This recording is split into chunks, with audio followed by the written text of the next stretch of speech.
1600-ലധികം സർവകലാശാലകളും 1,00,000+ കോഴ്സുകളും UG, PG, diploma, MS വരെ ലോകമെമ്പാടുമുള്ള സാധ്യതകൾ. കൗൺസിലിംഗ് മുതൽ വിസ വരെ, ഫോറക്സ്, ലോൺ, ട്രാവൽ, അക്കോമഡേഷൻ എല്ലാം ഒറ്റ ടച്ച്. വിദേശ പഠനം ആഗ്രഹിക്കുന്നവർ ഉടൻ വിളിക്കൂ 9001 800 800120. ഒരു കാര്യം ഞാൻ നിന്നോട് തറപ്പിച്ച് പറയുക, എന്റെ കൂടെ നീ ഈ മുറിയിലുള്ളപ്പം ഒരു പ്രേതവും ഇങ്ങോട്ട് വരാൻ പോകുന്നില്ല.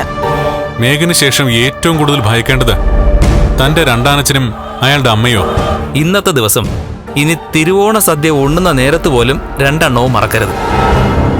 ആ രീതിയിൽ വേണം രണ്ടും ഇവിടെ കിടന്ന് നിലവിളിച്ചുകൊണ്ട് നെട്ടോട്ടം ഓടാൻ.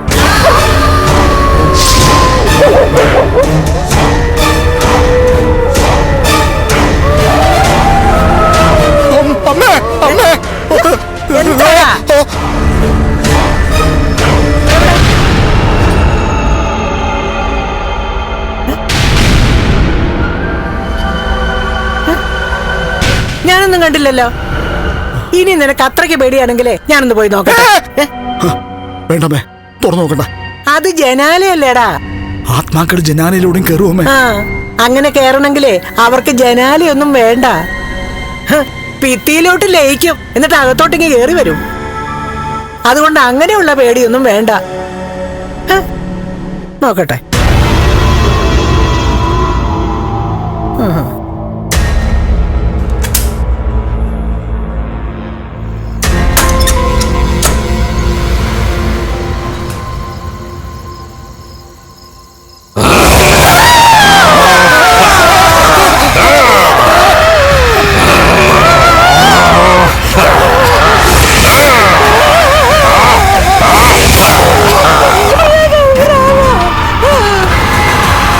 എന്താ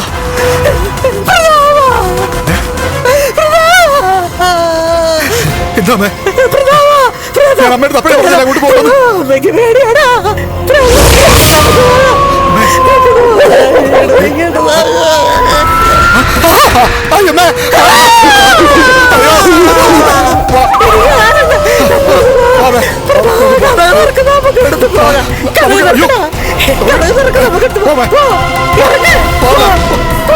പേടിക്കണ്ട ബാബാ.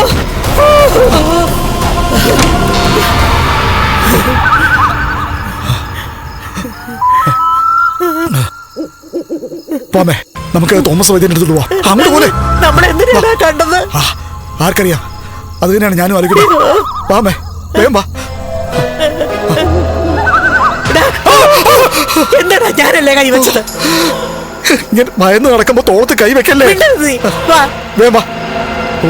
സർവമംഗല്യേ ശിവേ സർവാർത്ഥ സാധികേ ശരണ്യേ ത്രയംബകേ ഗൗരി നാരായണി നമോസ്തുതേ.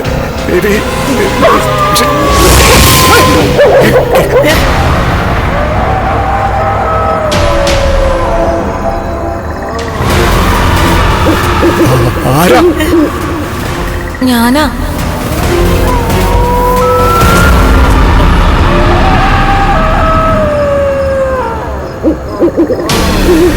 ഞാനെന്ന് പറഞ്ഞ ഞാൻ ഒരു പ്രാവശ്യം മരിച്ചതാ.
നമ്മളിപ്പോ എന്തിനാമേ പുറത്തേക്ക് ഓടി വന്നത്? അപ്പൊ അകത്തോട്ട് കയറാൻ പറ്റത്തില്ലല്ലോ. നമ്മുടെ നിലവിളി കേട്ടിട്ട് ആരും ഓണന്നില്ലല്ലോ അമ്മേ. നമ്മൾ നിലവിളിച്ചോ? നിലവിളിച്ചില്ലേ? നിലവിളിച്ചോ? ആ നിലവിളി പുറത്തോട്ട് വന്നോ? എനിക്ക് സംശയമുണ്ടടാ. നമ്മുടെ ശബ്ദം പുറത്തോട്ട് വരുന്നുണ്ടോടാ പ്രതാപ? എനിക്ക് കേൾക്കാലോ. എനിക്ക് കേൾക്കാം. പിന്നെന്താ മറ്റാരും കേൾക്കാതെ? അറിയത്തില്ല. ഇനി നമ്മൾ എങ്ങോട്ട് പോകുന്നേ? നമ്മളിപ്പോ പറമ്പില. അകത്തിരിക്കുന്നില്ല, നല്ലത് ഇവിടെ നിൽക്കുന്നതാടാ. ഒന്നുമില്ലല്ലോ, അവളും ആ വൃത്തികെട്ട രൂപം കൂടെ വരുമ്പോ നമുക്ക് ഓടാലോ.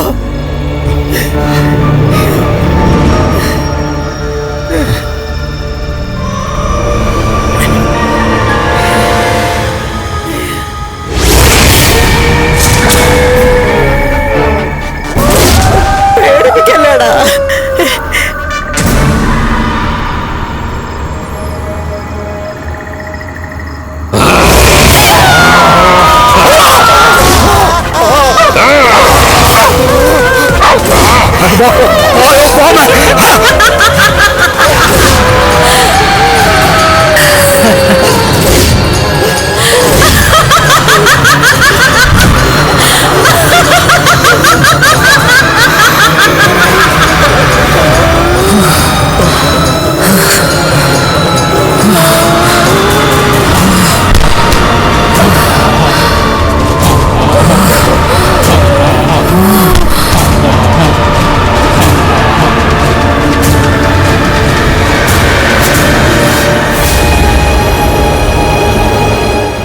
വാടോ, നമുക്ക് പോയി എന്താണെന്ന് നോക്കാം.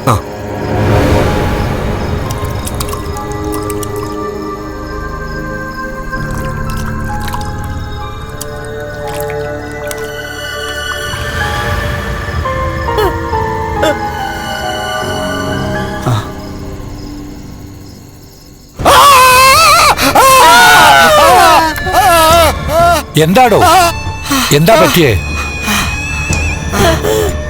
എന്താ അമ്മേ? ഇത് ഞാനാ. ഡോക്ടറായിരുന്നോ? ആ, എനിക്ക്. അയ്യോ, ഇതൊക്കെ നോക്ക്.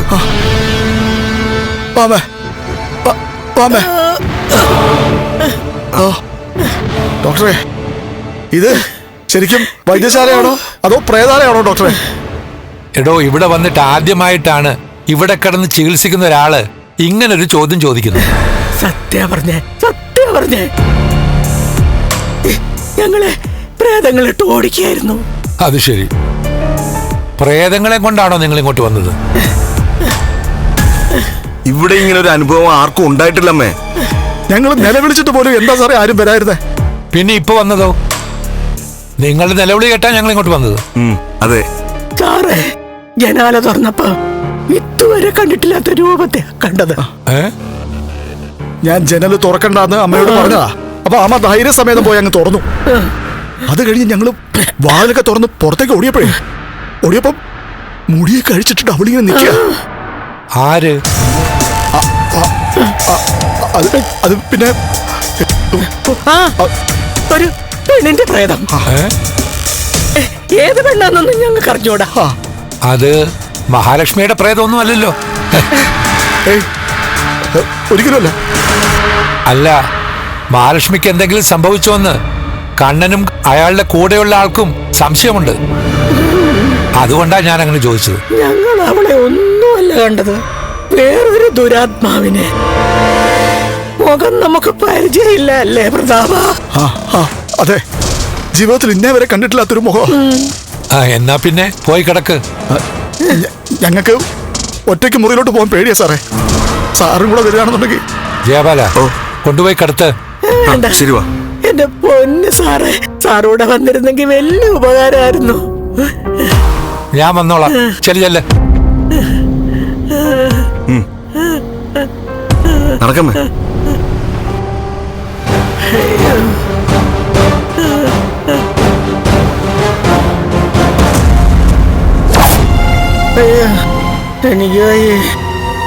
എനിക്ക് വയ്യ പ്രതാപ. അയ്യോ. എന്നാ പിന്നെ ഞാൻ പൊക്കോട്ടെ. എന്താ? ആ ജനലങ്ങ് അടച്ചേക്കാൻ. അടയ്ക്കാം. ശരി. അയ്യോ. അയ്യോ.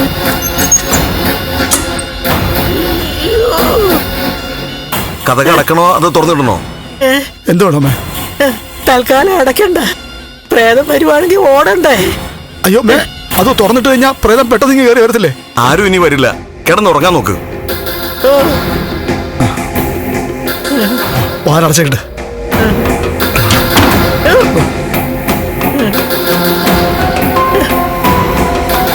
രക്ഷ എഴുതി കെട്ടിയിട്ട് ഒരു പ്രയോജനം ഉണ്ടായില്ലല്ലോടാ പ്രതാപ. അതെ, ഇനി അയാൾ മന്ത്രവാദം ചെയ്ത എന്തെങ്കിലും പ്രയോജനം ഉണ്ടാവുമോ അമ്മേ?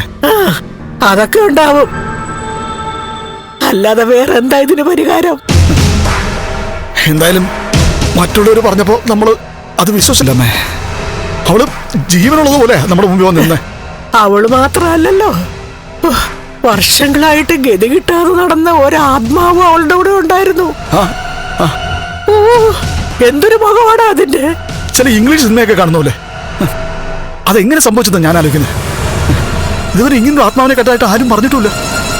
എടാ, ഒരാൾ മരിച്ചു കഴിഞ്ഞാൽ 16-ന്റെ അന്ന് വരെ അവരിവിടെയൊക്കെ തന്നെ കാണും.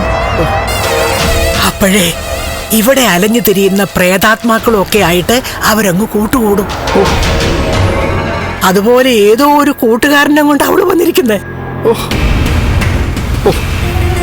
എന്തായാലും നീ ഉറങ്ങാൻ പറ്റില്ല അമ്മേ. ഏതായാലും കിടക്കാം. ദേഹത്തിനൊക്കെ ഭയങ്കര വേദന. വൈദ്യുതി തിരുമ്പി ഇതൊക്കെ ആവിയായി പോയെന്ന് എനിക്ക് തോന്നുന്നു. എനിക്കും അങ്ങനെയൊക്കെ തന്നെ അമ്മേ. കിടന്നേക്കാം. എന്റെ ഭഗവാനെ, അയ്യോ അയ്യോ. ആ ലൈറ്റ് ഓഫ് ചെയ്യണ്ടോ അമ്മേ? ലൈറ്റ് കിടക്കട്ടെ.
നോക്കട അവളാണോന്ന്. അതെ, അവളി തന്നെ. അവള് തിരിച്ചു വിളിച്ചല്ലോടാ നിന്നെ. ഇനിയും വഴക്ക് പറയാനാണോന്നും അറിയില്ല. നോക്കട്ടെ.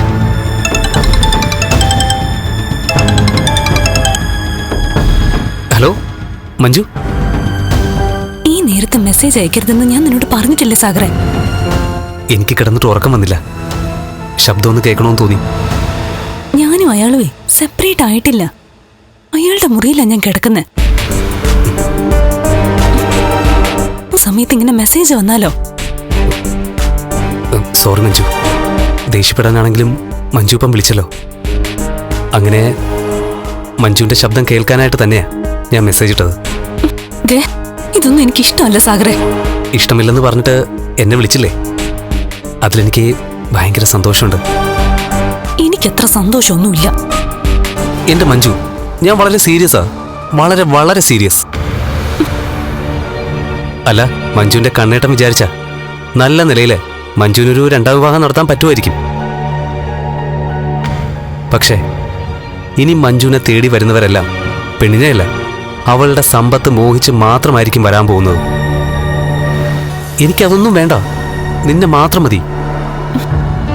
എനിക്ക് വളയം പിടിക്കാനറിയാം. നല്ലൊരു ഡ്രൈവർക്ക് തരക്കേടില്ലാതെ ജീവിക്കാനും പറ്റും.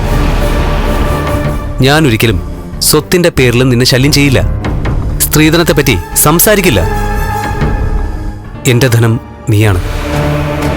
ജീവിക്കാനുള്ള കൊതിയുണ്ടാ മഞ്ജു ഈ പറയുന്നത്. മേഘനെ വിട്ടുകളഞ്ഞാ പിന്നെ എന്നെ സ്വീകരിച്ചൂടെ? സാഗർ ഫോൺ വെക്ക്. ഞാനിപ്പോ അതേപ്പറ്റിയൊന്നും സംസാരിക്കാൻ പറ്റിയ മാനസികാവസ്ഥയിലല്ല. എങ്കിലും ഞാൻ പറഞ്ഞതൊക്കെ മനസ്സിലുണ്ടാവണം. എന്നെ പൂർണ്ണമായിട്ടും തള്ളിക്കളയരുത്. Good night. Good night.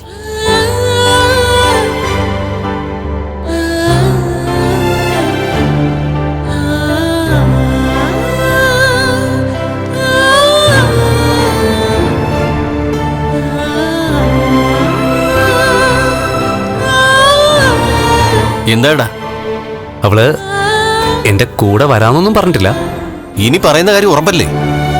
നീ നല്ല ഇര കൊളുത്തിയാ ചൂണ്ട എറിഞ്ഞത്. അതുകൊണ്ട് ഇനി അവള് നിന്റെ ചൂണ്ടയിൽ കുടുങ്ങാതിരിക്കില്ല. ചൂണ്ടയിൽ കുടുങ്ങുന്ന ആ മുതലിനെ ഞാൻ പൊന്നുപോലെ നോക്കും ലോപ്പസേ. നോക്കണം. ഇല്ലെങ്കിൽ പിന്നെ നിന്റെ കാര്യം തവിട് പൊടിയാ. എന്റെ മെസ്സേജ് ചെല്ലുമ്പോഴൊക്കെ അവള് പെട്ടെന്നെടുത്ത് നോക്കുന്നുണ്ട്. എന്നുവെച്ചാ മറ്റവൻ പോത്തുപോലെ കിടക്കുമായിരിക്കും. അവൾ അവന്റെ പ്രവൃത്തികൾ ഓർത്ത് ഉറക്കം വരാതെ കിടക്കുന്നർത്ഥം. അതിനോടൊപ്പം നിന്നെ ഓർക്കുന്നുണ്ടാവൂടാ. അതിനും സാധ്യതയുണ്ട്. ഇന്നിനി ഉറങ്ങില്ല എന്നാ തോന്നുന്നത്. നീയോ? എനിക്കും ഉറക്കം വരില്ല. ആ, വന്ന് കിടക്കാൻ നോക്ക്. കള്ള കാമുകൻ.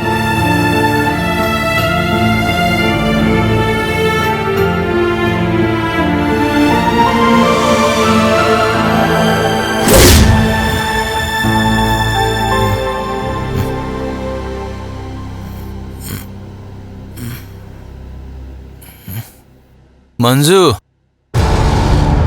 മഞ്ജു,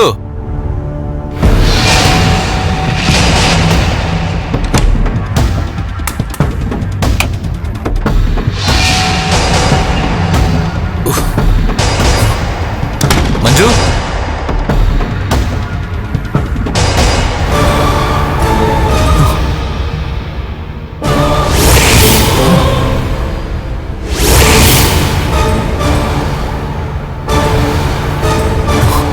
അയ്യോ, ഡോറ് തുറന്നിട്ടാണല്ലോ അവള് പോയിരിക്കുന്നത്.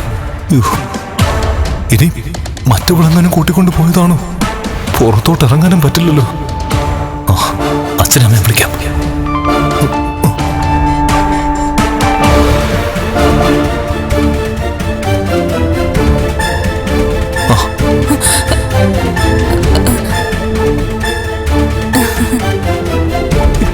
നീ ഇതെങ്ങോട്ട് പോയതാ? നേരത്തെ കിടക്കണ്ടെന്ന് പറഞ്ഞതാ. ഒന്ന് കണ്ണടച്ചപ്പോ തന്നെ എന്തൊക്കെയോ തട്ടിലും മുട്ടിലും ഒക്കെ കേട്ടു. അതുകൊണ്ടേ പുറത്തിറങ്ങി ഒന്ന് നോക്കാന്ന് കരുതി പോയതാ. രാത്രി എന്ത് ശബ്ദം കേട്ടാലും നിന്റെ അടുത്ത് പുറത്തിറങ്ങരുതെന്ന് ഞാൻ പറഞ്ഞിട്ടില്ലേ?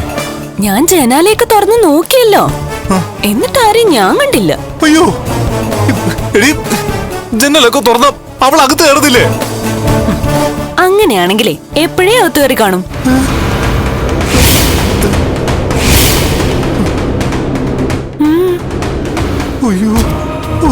ഞാൻ ജനല് മാത്രമല്ല മുൻവശത്തെ വാതിലൊക്കെ തുറന്നു നോക്കിയിട്ടാ വരുന്നേ. നീ ഇതെന്ത് ഭാവിച്ചാ മഞ്ജു? എല്ലാം അറിഞ്ഞു വെച്ചിട്ട് നീ ഇങ്ങനെയൊക്കെ ചെയ്താലോ? നീ എന്റെ മരണം ആഗ്രഹിക്കുന്നുണ്ടോ? ഉണ്ട്, ഇപ്പോ ഒരുപാട്. നീ എന്താ എന്നെ ഇങ്ങനെ നോക്കുന്ന? ഏയ്, ഒന്നുമില്ല. നീ പുറത്തോട്ടൊക്കെ ഇറങ്ങിയെങ്കിലേ നിനക്കൊപ്പം അവള് കൂടിയൊന്നും പറയാൻ പറ്റില്ല. നീ എന്താ ഇങ്ങനെ ചിരിക്കുന്നത്? ഇതൊക്കെ കേട്ട പിന്നെ ചിരി വരില്ലേ? കഠിന വ്രതം അനുഷ്ഠിക്കുന്നവളാ ഞാൻ. അതുകൊണ്ടേ എന്റെ ദേഹത്ത് ആരും കയറില്ല.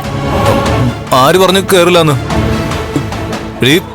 വ്രതം എടുത്ത് ദൈവത്തെ പ്രീതിപ്പെടുത്തുന്നവളാ പോയത്. അതുകൊണ്ട് തന്നെ വ്രതഭക്തി ഉള്ളവരുടെ ദേഹത്തെ അവള് കയറാനുള്ള സാധ്യതയും വളരെ കൂടുതലാണ്. അങ്ങനെ ഞാൻ കേട്ടിട്ടില്ല. ദൈവിക സാന്നിധ്യമുള്ളവരുടെ അരികിലെ പിശാചുക്കൾ അടുക്കില്ലെന്നാ പറഞ്ഞു കേട്ടിട്ടുള്ളത്.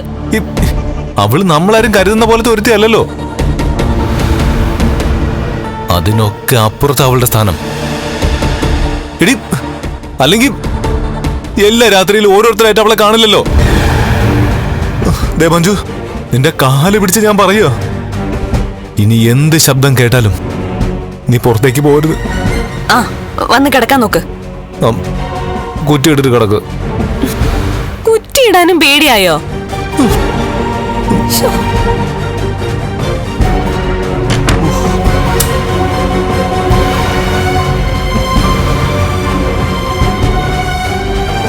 നീ ഇപ്പോഴും ഞങ്ങളൊക്കെ പറയുന്ന കോമഡി ആയിട്ട് കാണുന്നത്.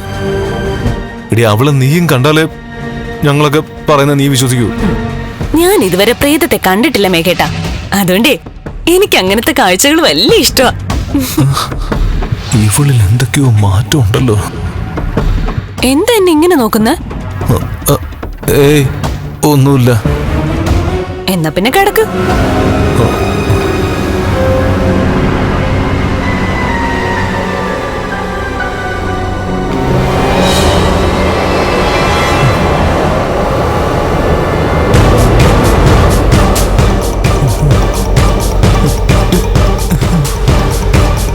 ഇനി പ്രേതം ബാധിച്ച ഒരുത്തിക്കൊപ്പമാണോ ഞാൻ ഈ മുറി കഴിയുന്നത്?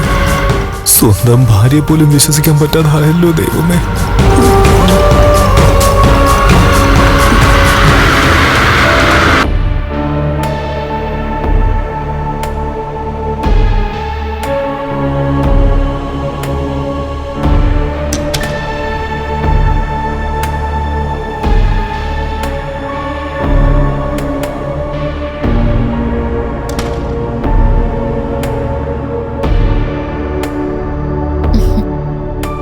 ഇന്നലെ പിന്നെ പേടിച്ചൊന്നും ഇല്ലല്ലോ മോളെ? ഇല്ല, പിന്നെ ഇടയ്ക്ക് ഉണർന്നില്ല. ഞാൻ പറഞ്ഞില്ലേ എന്റെ കൂടെ കിടന്ന മോളെ ആരും ശല്യം ചെയ്യില്ലെന്ന്.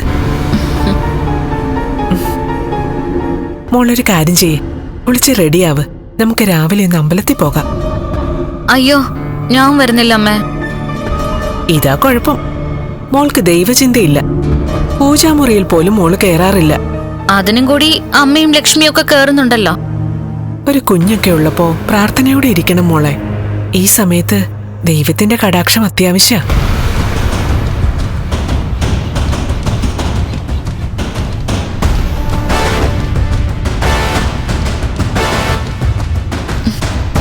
അമ്മേ, ഒരാള് മരിച്ചു കഴിഞ്ഞാ പിന്നെ നമുക്ക് 16 കഴിയാതെ അമ്പലത്തിലേക്ക് പോകാൻ പറ്റുമോ?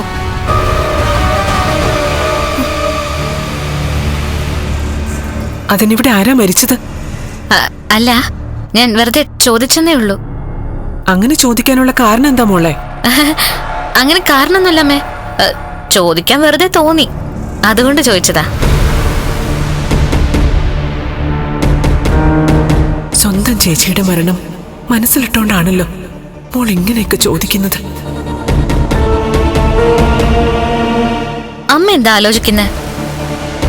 ഞാൻ വെറുതെ ചോദിച്ചാണെന്ന് പറഞ്ഞല്ലോ അമ്മേ. മോളുടെ ചേച്ചിയെ കാണാനില്ല. എനിക്ക് എന്തൊക്കെയോ സംശയങ്ങളൊക്കെ ഉണ്ട്.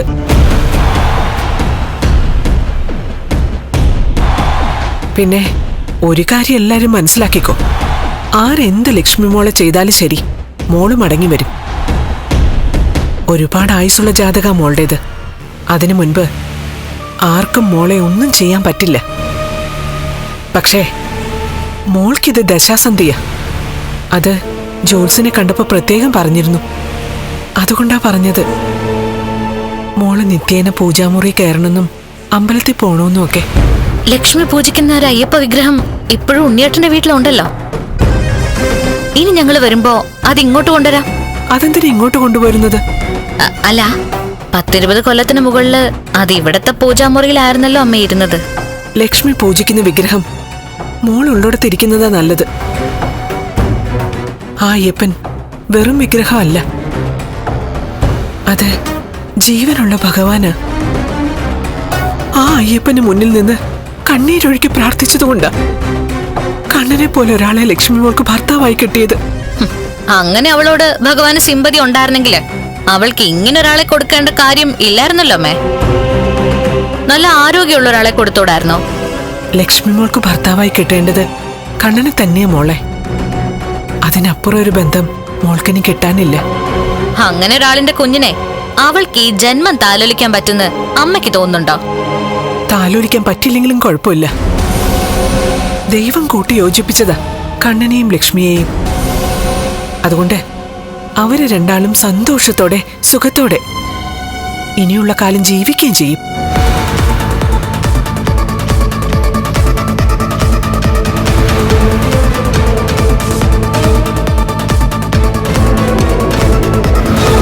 മോള് മരിച്ചെന്നറിയാതെയാ ഇങ്ങനെ ഓരോന്ന് പറയുന്നത്. കണ്ണാ, ഇന്നലെ രാത്രി ശരിക്കും പറഞ്ഞ പ്രതാപനും അയാളുടെ അമ്മയൊക്കെ അറ്റാക്ക് വന്ന് മരിക്കാതിരുന്നത് ആരുടെയോ ഭാഗ്യം. ഈ നാടകത്തിന് ഇത്രയധികം സന്തോഷം തരാൻ പറ്റുമെന്ന് എനിക്കറിയില്ലായിരുന്നടാ. എന്തായാലും നന്നായി.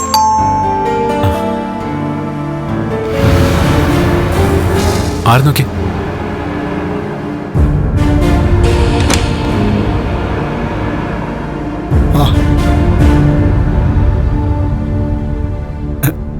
ആ, ഞാൻ അറിഞ്ഞു ഇന്നലെ പ്രേതത്തെ കണ്ട് പേടിച്ച കാര്യം. ആരെയാ ശരിക്കും കാണുന്നത്? ഒന്നും പറയണ്ടെന്റെ മോനെ, ഒരു ഗതി കിട്ടാത്ത പ്രേതം ഞങ്ങളെ ശല്യം ചെയ്യാ. ആ പ്രേതത്തിന് മുഖമില്ലെന്നാ ചോദിച്ചത്. എന്ന് വെച്ചാ തലയില്ല, ഉടല് മാത്രമേ. അതെ. ഇതിനു മുമ്പ് ആരെങ്കിലും ആരുംകൊല ചെയ്തിട്ടുണ്ടോ? അല്ല, നിങ്ങളിങ്ങനെ ഉടല് മാത്രമുള്ള ശരീരം കണ്ടതുകൊണ്ട് ചോദിച്ചതാ. അതിപ്പോ ഞങ്ങള് മാത്രമല്ലല്ലോ, എല്ലാരും ഇപ്പൊ പ്രേതത്തെ കാണുകയല്ലേ. എന്റെ മഹിയെയാണോ കാണുന്നേ?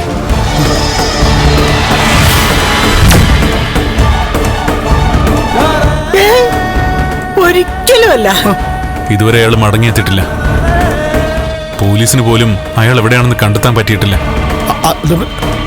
അത് പിന്നെ ഞാൻ പറഞ്ഞതുപോലെ അവിടെ ആരെങ്കിലും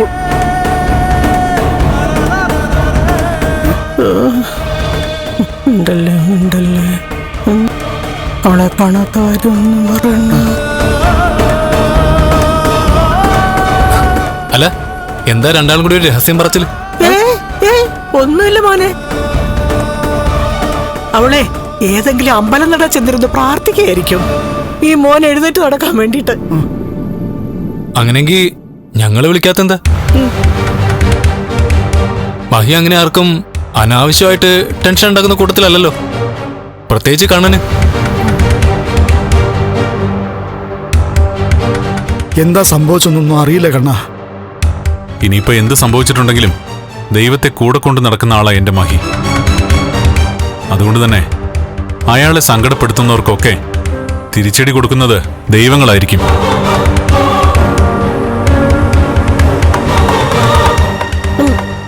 അപ്പൊ പിന്നെ നമുക്കൊരു തിരിച്ചടിയും കിട്ടത്തില്ല പ്രതാപ. നമ്മളവൾക്ക് ഒരു ദ്രോഹവും ചെയ്തിട്ടില്ലല്ലോ. അതെ അതെ, ഞങ്ങള് അവള് പോയതിനകത്ത് ദുഃഖിക്കുന്ന കൂട്ടത്തില്ല. നിങ്ങളുടെ ദുഃഖത്തിന്റെ ആഴവും പരപ്പൊക്കെ എനിക്കറിയാം.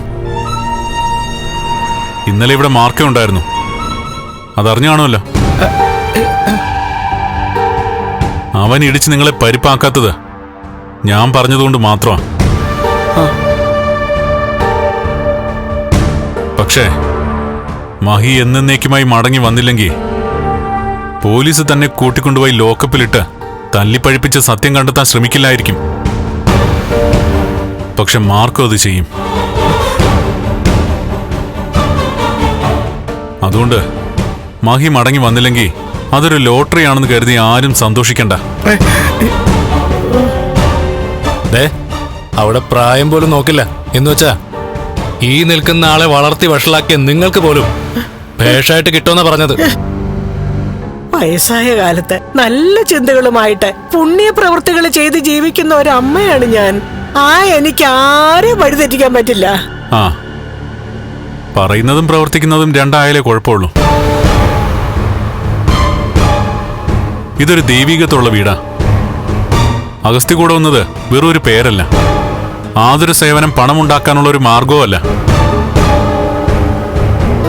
മറിച്ച് ഇവിടെ വരുന്നവർക്ക് ആശ്വാസം കൊടുക്കാനുള്ള സ്ഥലമാണെന്ന് വിശ്വസിക്കുന്ന ഒരു വലിയ വ്യക്തിയാ ഇതിന്റെ ഉടമ. എനിക്കറിയാം.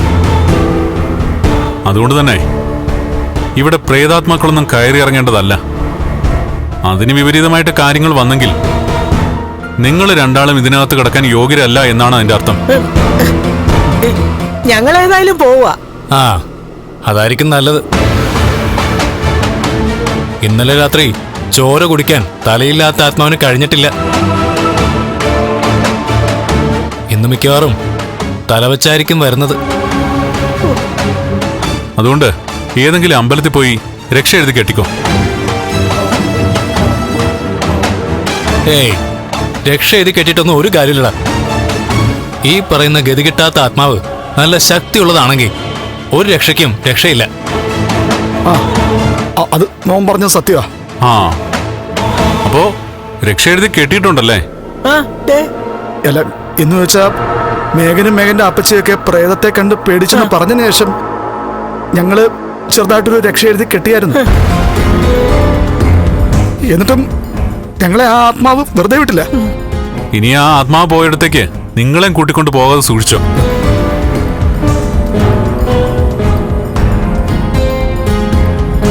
എന്നാ പിന്നെ നമുക്ക് പോകാടാ പ്രതാപ. എന്നാ പിന്നെ ഞങ്ങൾ പോയിട്ട് വരട്ടെ മോനെ. ലക്ഷ്മി ഉറപ്പായിട്ടും വരും.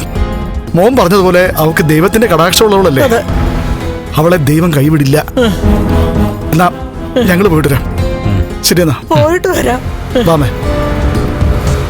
എന്റെ ഭഗവാനെ, ആത്മാവിനെ ഒന്ന് കൊന്നു തരണേ.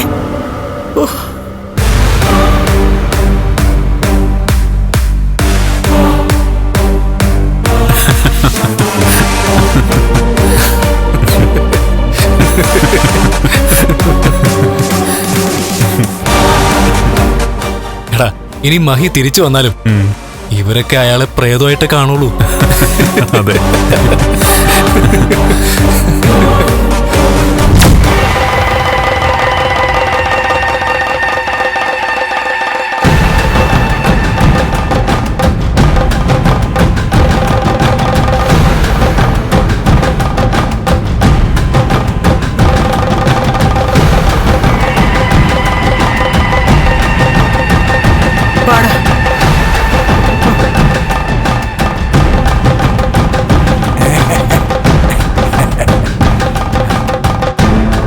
സാറേ, രക്ഷ കെട്ടിയിട്ട് എന്തായി സാറേ?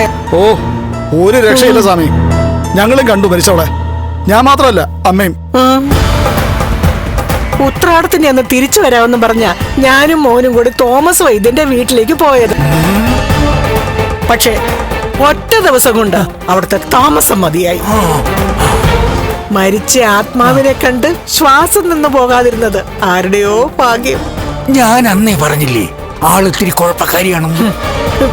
എത്രയും പെട്ടെന്ന് വീട്ടിലൊരു മന്ത്രവാദം നടത്തണം സ്വാമി. നടത്തണം. ഇനി വെച്ച് താമസിപ്പിക്കാൻ പാടില്ല. ഉത്രാടവും ഓണമൊക്കെ അങ്ങ് പൊക്കിയോട്ടെ. അവിട്ടത്തിന്റെ അന്ന് അവളെ ഞാൻ ആവിയാക്കി വിട്ടോളാം.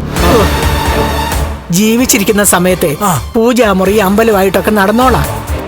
അവളുടെ കയ്യിലെ ഒരയ്യപ്പ വിഗ്രഹം ഉണ്ടായിരുന്നു. അതിനും ജീവനുണ്ടോന്ന് പോലും എനിക്ക് ചില നേരത്തൊരു സംശയം തോന്നിയിട്ടുണ്ടായിരുന്നു.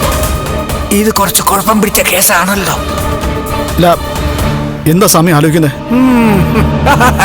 ആലോചിച്ചല്ല, ഞാൻ ആ പ്രേതത്തെ മനസ്സിൽ കാണുകയായിരുന്നു. അങ്ങനെയൊക്കെ കാണാൻ പറ്റുമോ? എന്തോ അമ്മേ ഈ പറയുന്നേ? അവള് ഭയന്ന് വരച്ചു നിൽക്കുന്നത് എനിക്ക് കാണാം. എന്തായാലും അവിട്ടം എല്ലാരും ഒന്ന് സൂക്ഷിച്ചോ. ഈ രക്ഷ മാറ്റിക്കെട്ടണോ സ്വാമി? അതുകൊണ്ടൊന്നും രക്ഷയില്ല. കളം വരച്ച് അവളെ അതിനകത്തിരുത്തണം. എന്നിട്ട് വെട്ടി നുറുക്കി അവളുടെ വൃത്തികെട്ട ആത്മാവിനെ ആവാഹിച്ചു കുപ്പിയിലാക്കണം. ഞങ്ങള് പേടിച്ച് തളർന്നു പോയെന്റെ സ്വാമി. പേടിക്കൊന്നും വേണ്ട. ഞാൻ പറഞ്ഞല്ലോ, രണ്ട് ദിവസത്തെ കഷ്ടപ്പാടേ ഉള്ളൂ. അത് കഴിഞ്ഞാൽ പിന്നെ അവിടെ സാറിന്റെ വീട്ടിലെന്നല്ല ഈ ഭൂമിയിലോട്ട് പോലും വരാൻ മടിക്കും. ആദ്യം ഞാനൊന്ന് താക്കീത് പോലെ പറഞ്ഞു നോക്കാം. കേട്ടില്ലെങ്കിൽ പിന്നെ ആലിൽ തളച്ച് അതിനകത്ത് കിടന്ന അവളുടെ ആത്മാവിശ്വാസം മുട്ടും. സ്വാമിയെ വിശ്വസിച്ച് ഞങ്ങൾ പോവാ. പൊയ്ക്കോ ദക്ഷിണ എന്നിട്ട് ധൈര്യമായിട്ട് പൊയ്ക്കോ. പറഞ്ഞതുപോലെ അത് മറന്നു.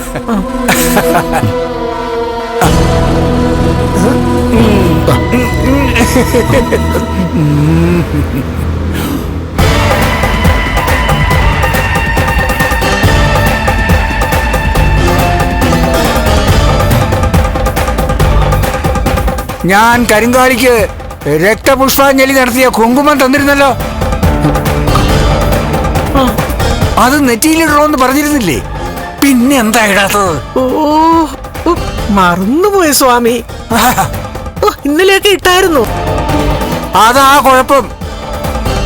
ആ കുങ്കുമം എപ്പോഴും നെറ്റിയിലുണ്ടാവണം. ശരി സ്വാമി. ആ എങ്കിൽ കരിങ്കാളിയമ്മയെ മനസ്സിൽ ധ്യാനിച്ച് അങ്ങോട്ട് പോയി തൊഴുതോ. ചെല്ലു ചെല്ലു, തൊഴുതുള്ളൂ, പോയി തൊഴുതുള്ളൂ.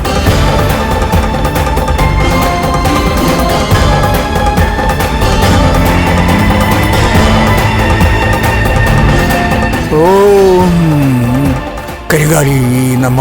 ഓം കരിങ്കാളി നമ. കരിങ്കാളി നമ. അമ്മേ നമ.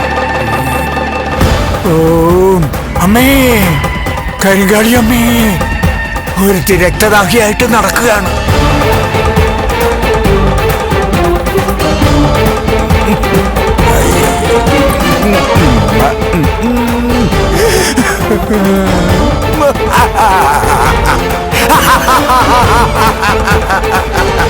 അല്ല, എന്തിനാ ചിരിച്ചത്?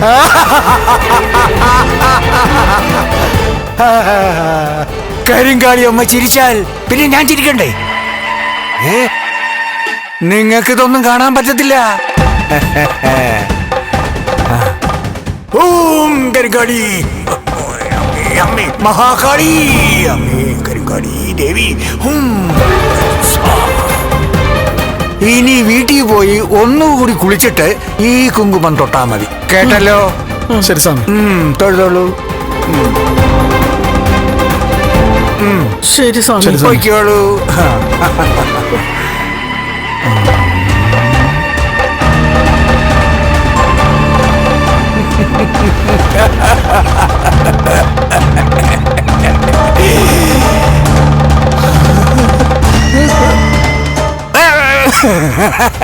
കുറച്ച് നാളത്തേക്ക് ജീവിക്കാനുള്ള വകുപ്പായി. മഹാകാളി.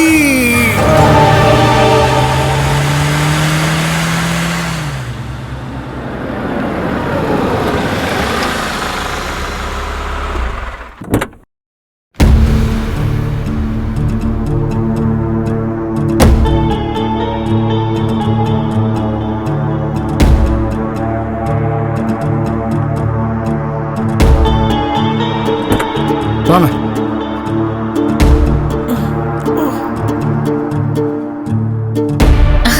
അവര് വരുന്നുണ്ട്.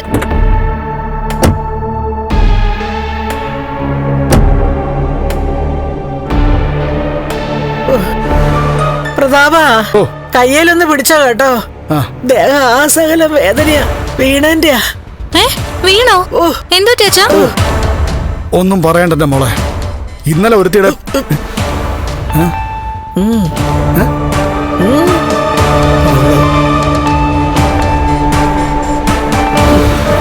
പേടിച്ചു വിറച്ചു വരുവാ രണ്ടുപേരും. എന്റെ മോളെ, അതൊരു പ്രേതാലയവാ. ആ തോമസ് വൈദ്യന്റെ അഗസ്ത്യകൂടം. അവിടെ പോയി കഴിഞ്ഞാ നമ്മളൊക്കെ അസ്ഥികൂടമാകും. ആ കാര്യം ഉറപ്പാ. പ്രതാപ, ഒന്ന് പിടിച്ചോ. എപ്പോഴാ മറിഞ്ഞു വീഴുന്നെന്നറിയാൻ പറ്റത്തില്ലേ. അച്ഛനും മുത്തശ്ശിയും മറ്റുള്ളവരെ പോലെ തന്നെ അവളെ കണ്ട് പേടിച്ചിട്ടുണ്ടെന്ന് തോന്നുന്നല്ലോ. നീ പോയി ചൂടോടെ 2 കാപ്പി ഇങ്ങെടുത്തേ. കാപ്പി എടുക്കാനൊക്കെ വരട്ടെ. എന്റെ മോളെ പറ്റി എന്തെങ്കിലും വിവരം കിട്ടിയായിരുന്നോ?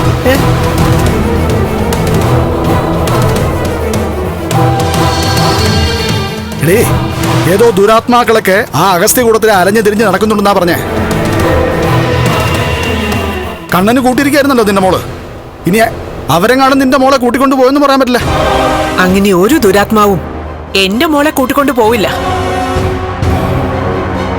അങ്ങനെ പോയിട്ടുണ്ടെങ്കിൽ തന്നെ അത് മനുഷ്യന്മാരായിരിക്കും. നിങ്ങളുടെയൊക്കെ അറിവോടുകൂടെ തന്നെ വന്ന ആൾക്കാര്. ഇവളെയൊന്നും പറഞ്ഞിട്ട് ഒരു കാര്യമില്ല. ഇവളിങ്ങനെ പൊലപ്പിക്കൊണ്ടേ ഇരിക്കത്തുള്ളൂ. മോളെ, നിനക്ക് കുഴപ്പമൊന്നുമില്ലായിരുന്നല്ലോ ഇന്നലെ രാത്രി? ഞാൻ അമ്മയുടെ അടുത്ത് സുഖമായിട്ട് കിടന്നുറങ്ങി. ആണോ? മോളെ, ഞങ്ങൾക്ക് ഉറങ്ങാൻ പറ്റിയില്ല. ഇരുന്നാ നേരം വെളുപ്പിച്ച്. ഞങ്ങളുടെ ബലമായ സംശയം മനുഷ്യർക്ക് മാത്രമല്ല ആത്മാക്കൾക്കും ആ തോമസ് വൈദ്യൻ ഉഴിച്ചിലും പിഴിച്ചിലും നടത്തുന്നുണ്ടോന്നാ. അതെ അതെ, ആത്മാക്കളെ വളർത്തുന്ന ഒരു സ്ഥലം. എടി മോഹിനി, നോക്കി നിൽക്കാതെ 2 കപ്പ് കാപ്പി ഇങ്ങ് എടുത്തോണ്ട് വാടി. തല വെട്ടിപ്പൊളക്കുന്ന വേദനയാ. ചെല്ലടി.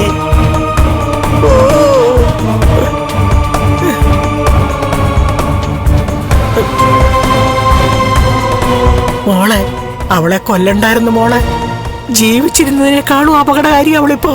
അതെ മോളെ, ഇന്നലെ ഞങ്ങളെ അഗസ്ത്യ കൂടത്തിന് ചുറ്റുമിട്ട് ഓടിച്ച് വശം കെടുത്തി. അമ്മ 1-2 തവണ കാല് തെറ്റി വീഡിയോ ചെയ്തു. ഇവനെ തടവാനാ കൊണ്ടുപോയത്. ഇനിയിപ്പോ ഞാൻ മറ്റു വല്ല വൈദ്യന്മാരുടെ അടുത്ത് പോയി കിടക്കേണ്ട അവസ്ഥയാ. മോളെ, ഞങ്ങള് മന്ത്രവാദിയെ കണ്ടിട്ടാ വരുന്നത്. അയാള് രക്ഷ എഴുതി കെട്ടിയായിരുന്നല്ലോ. അതുകൊണ്ട് അയാൾക്ക് മാത്രമേ രക്ഷ ഉണ്ടായുള്ളൂ മോളെ. നമുക്ക് ഒരു രക്ഷ ഉണ്ടായില്ല. പിന്നെന്തിനാ അയാളെ കാണാൻ പോയത്? മോളെ, നല്ലൊരു മന്ത്രവാദം നടത്താതെ അവള് നമ്മളെ വിട്ടുപോകാനൊന്നും പോകുന്നില്ല. അതുകൊണ്ട് അവിട്ടത്തിന്റെ അന്ന് അയാളിവിടെ വരും, അവളെ ആവാഹിച്ച് കളത്തിലിരുത്താൻ. എന്നോട് അവൾക്ക് ദേഷ്യമുണ്ടല്ലോ. പിന്നെന്താ എന്റെ അടുത്തേക്ക് അവള് വരാത്തത്? മോള് ഇന്നലെ മോഹിനിക്കൊപ്പം അല്ലേ കിടന്നത്? മോള് അമ്മയെ ശല്യം ചെയ്യോ? ഇല്ല. അതെ, അതുകൊണ്ടാ മോളെ അവള് പേടിപ്പിക്കാത്തത്. ഇവിടിപ്പോ ഞങ്ങള് മാത്രമല്ല, ഉണ്ണിയും അവന്റെ അമ്മയും മേഘനും ഒക്കെ അവളെ കണ്ട് നിലവിളിച്ചു കഴിഞ്ഞില്ലേ? ഓരോരുത്തരായിട്ട് അവളെ പേടിപ്പിച്ചോണ്ടിരിക്കുക. മരിച്ചതിന് ശേഷം കർമ്മങ്ങളൊന്നും ചെയ്തിട്ടില്ലല്ലോ. അതുകൊണ്ടാ അവിട്ടത്തിനന്ന് അവളുടെ ആത്മാവിനെ തീർക്കുന്ന രീതിയിൽ ഒരു കർമ്മം ചെയ്യാന്ന് വിചാരിച്ചേ. അല്ലെങ്കിലേ മോക്ക് ഞങ്ങളുടെ കർമ്മം ചെയ്യേണ്ടി വരും.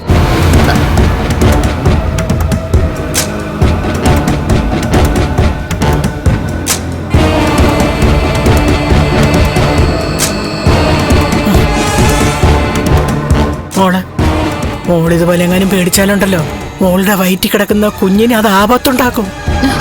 എന്തായാലും അവിട്ടത്തിന്റെ അന്ന് വരെ ഒന്നും സംഭവിക്കില്ലേ എന്ന് പ്രാർത്ഥിക്കാം നമുക്ക്.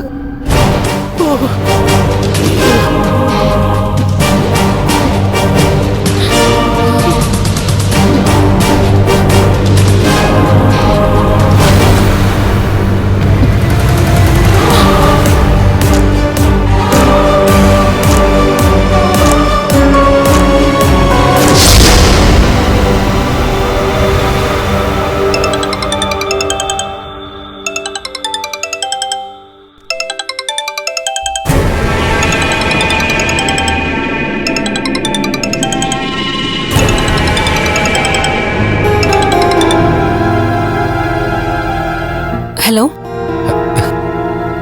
ഹലോ, ഞാനാ. മനസ്സിലായി. രാത്രി വിളിക്കരുതെന്ന് ഞാൻ പറഞ്ഞിട്ടില്ലേ സാഗറിനോട്? അത് പിന്നെ രാത്രി ഒരുപാട് വൈകിയില്ലല്ലോ. വൈകിയില്ലെങ്കിലും മേഘേട്ടൻ കോള് കണ്ടാലോ? എന്റെ പേര് മാറ്റിയല്ലേ സേവ് ചെയ്തിരിക്കുന്നത്? എന്നെ ആരോ ബ്രെയിൻ വാഷ് ചെയ്യുന്നുണ്ടെന്നേ എന്റെ ഭർത്താവിനൊരു സംശയമുണ്ടിപ്പോ. അവന്റെ താലി എന്റെ കഴുത്തിൽ കിടക്കുന്നിടത്തോളം കാലം അവൻ എന്റെ ഭർത്താവാ. അത് അഴിച്ചു വയ്ക്കുന്നെന്ന് അതല്ലാതാവും. അത് അഴിച്ചു വെച്ചിട്ട് സീരിയസ് ആയിട്ട് ഞാൻ പറഞ്ഞ കാര്യം ഒന്ന് ചിന്തിച്ചൂടെ?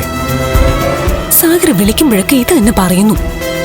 വ്യക്തമായൊരു മറുപടി കിട്ടാത്തോണ്ടാ ഞാനിങ്ങനെ ഏതു നേരവും ഇത് തന്നെ സംസാരിച്ചുകൊണ്ടിരിക്കുന്നത്.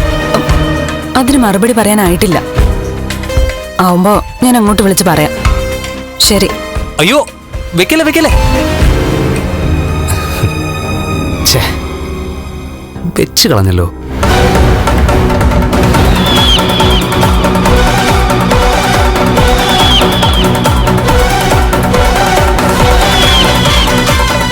അല്ല, നിന്നെ ആരാ വിളിച്ചേ?